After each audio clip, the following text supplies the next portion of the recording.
Um, I work for an affiliate company.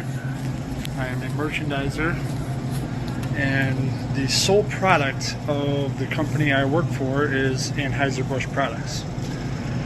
So with all this canceling going on, I've never seen such little sales in this past few days on these products. And it's sad because when people don't buy this beer, I don't make money, and I can't feed my family. So it's kind of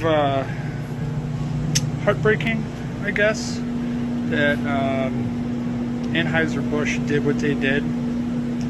They don't know their clientele. So it's kind of heartbreaking. Thanks, Anheuser-Busch. I may not be able to feed my family coming up here soon. What is going on, everybody? Wired here, back once again. I hope you guys are all having a very satisfying Saturday to talk about the Budlight Anheuser-Busch debacle that has swept the nation over the past 10 weeks, which has made them fall to the number 2 spot over Modelo Especial, and has fired many of their VP marketing execs and stuff like that. Alyssa Heinerstein crying herself to sleep in her $8 million apartment. Very sad for her, I know. I always shed a lot of tears for the Nepo babies. We got to talk today about the response, which we've been waiting for at least about 10 weeks now, which is not coming. Bud Light Maker CEO tells customers, "We hear you," but doesn't apologize as sales tank. Now, I've already specified in the past, I really do feel bad for the people on the ground floor of Anheuser-Busch and on Bud Light. I worked in a factory for many, many years. I know the pain of being a factory worker, how you don't really contribute to the sales of said company. You're just a distributor, a manufacturer. All you do is make the product within your current department and you ship it out the best you can and hope the company makes a lot of money off of your hard work. Totally understand that.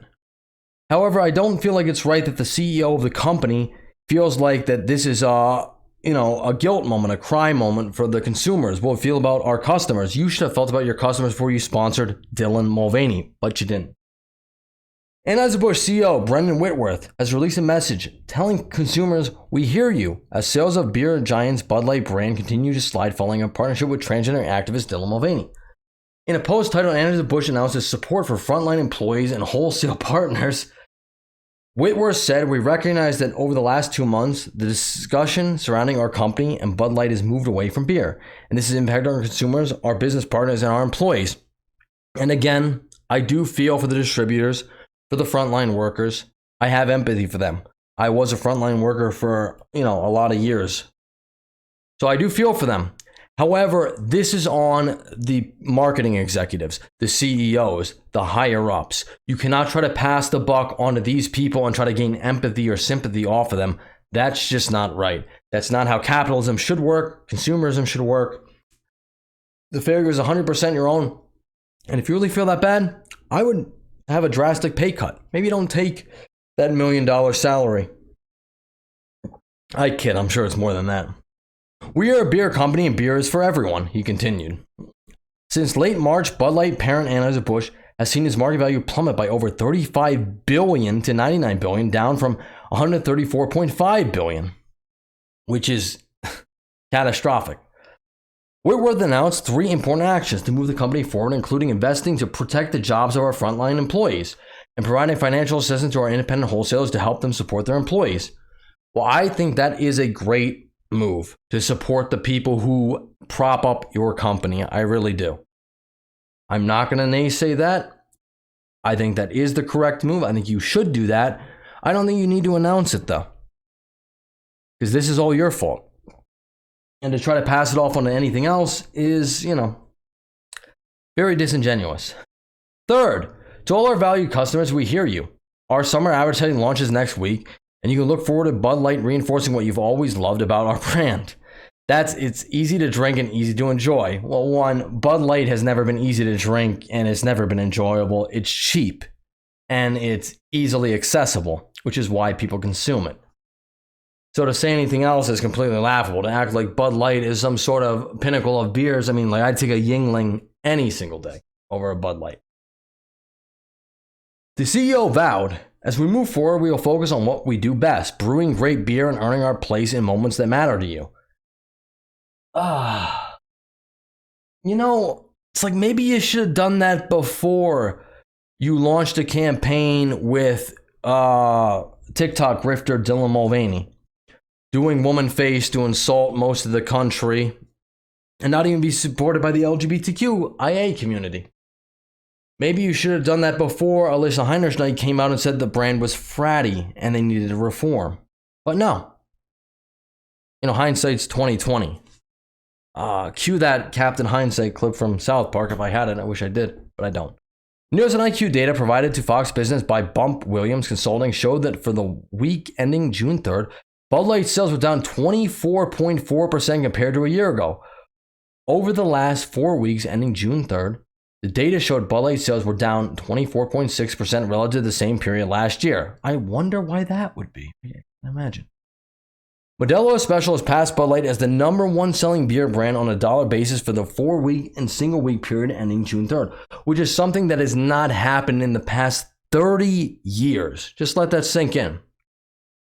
Reputation takes a lifetime to build, seconds to destroy.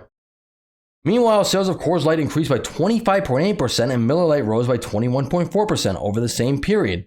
And they've had their own controversies, and yet they're still rising high above Anheuser-Busch. The sales slump began after Anheuser-Busch InBev, the parent company of Budweiser and Bud Light, sent personalized Bud Light cans to a number of social media influencers, including Mulvaney, which really screwed the pooch. And I'm not going to get into that. We already know what that is. I'm going to get into another article here really quick. Anheuser-Busch is writing checks to distributors as Bud Light sales sink. Well, I have to give them credit for that. If they're doing it because they are actually trying to take care of people to not get themselves canceled out of distributors and bars because they know it's coming. They can't sell this product anymore. It's garbage. Nobody wants to be seen associated with it. Bud Light's parent company Anheuser-Busch has laid out a plan to appease beer distributors affected by 2 months of plunging sales, sparking an ongoing customer boycott. The company's plan to provide financial assistance to its wholesalers, reimburse fuel for distributors' trucks, and launch a new ad campaign for Bud Light next week, AB CEO Brendan Whitworth wrote in a letter Thursday. We recognize that over the last 2 months, the discussion surrounding our company and Bud Light has moved away from beer. And this has impacted our consumers, our business partners, and our employees, Whitworth said. As we move forward, we will focus on what we do best, brewing great beer and earning our place in moments that matter to you. Well, one, that's completely disingenuous and untrue. You never brewed great beer. You brewed cheap beer, and that's why people consumed it. And also, the person who was in charge of the marketing, directing, advertising campaigns did a fantastic job before. The Real Men of Genius, the Clydesdale Horses, the Budweiser Frogs did a fantastic jobs. What was good about those commercials, you might ask? Well, they were funny. And they didn't alienate anybody. They didn't, I don't think at least, make anybody feel off-put or out of sorts or in a different way. And now you've taken a political stance with this LGBTQIA plus movement. And you've alienated a lot of your consumers. And also Alyssa Heinerschnight coming out and saying, well, we need to reform the brand. It's fratty. Doesn't help either. Doesn't help. Bud Light sales have been roughly 25% lower year over year in every single week since it partnered with transgender influencer Dylan Mulvaney for an Instagram post in early April, setting off a firestorm of negative coverage on right-wing media and on social platforms. And I'm going to cut that. Stop it there. It's not right-wing media. Conservatives are upset about this. Moderates are upset about this. Sensible leftists are upset. Unless you're like super far left, you're a little peeved about this. You know, this is invading everything.